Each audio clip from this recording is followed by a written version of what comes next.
Charlie Kirk had to die.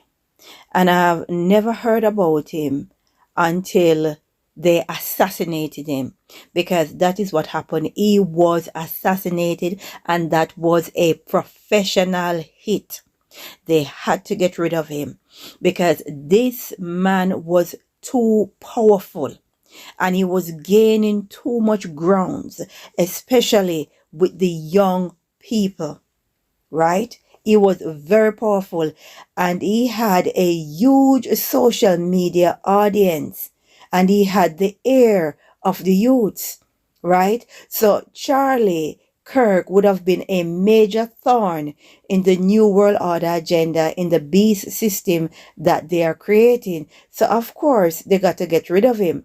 Whether some might say it's fake or real, yeah, he had to go, right? Because then they can use whether it is fake or real is passing to go after the guns. Because World War III needs to start. And China and Russia cannot invade America with Americans so heavily harmed. And guess who is against gun control? Charlie. He rejected calls for gun control and emphasized the need to protect the Second Amendment rights. And also fitting, he was brutally gunned down. Right? Well done, well planned, well seasoned. They know exactly what they're doing. So they're going to use this man's death, right, as a poster child for going after the guns, because World War III is well overdue.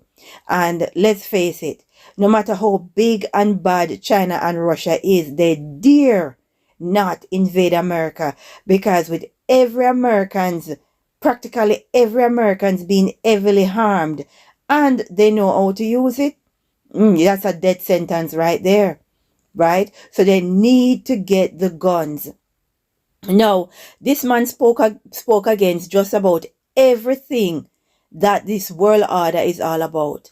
He spoke about the Islamification of America, right? He spoke about it, right? They did not like it. This man also says that the Democrats stand for everything that God hates. Wow, right? This man also spoke against the LGBTQ. And he spoke boldly that there is only two gender.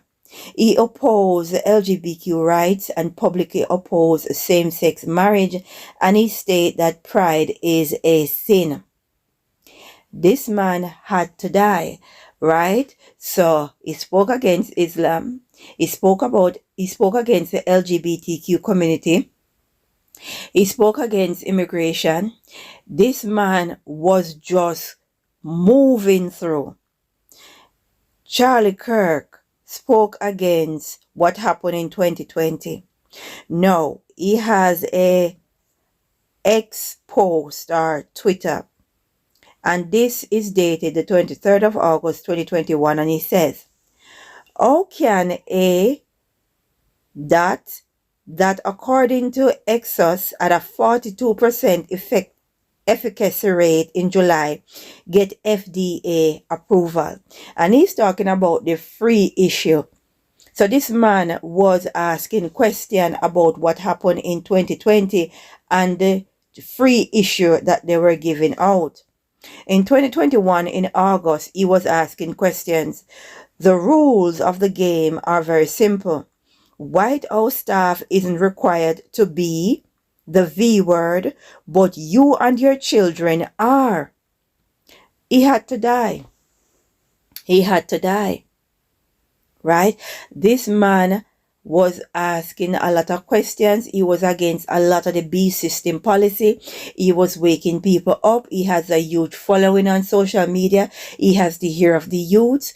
And of course, they've got to get rid of him one way or the other and use his death as a poster child to going after the guns. My God, this is wicked. This is absolutely wicked, right? But we see this for what it is, whether it is fake or whether it is real. We see what this man stands for, right? So we need to pray and say, glory be to the Most High.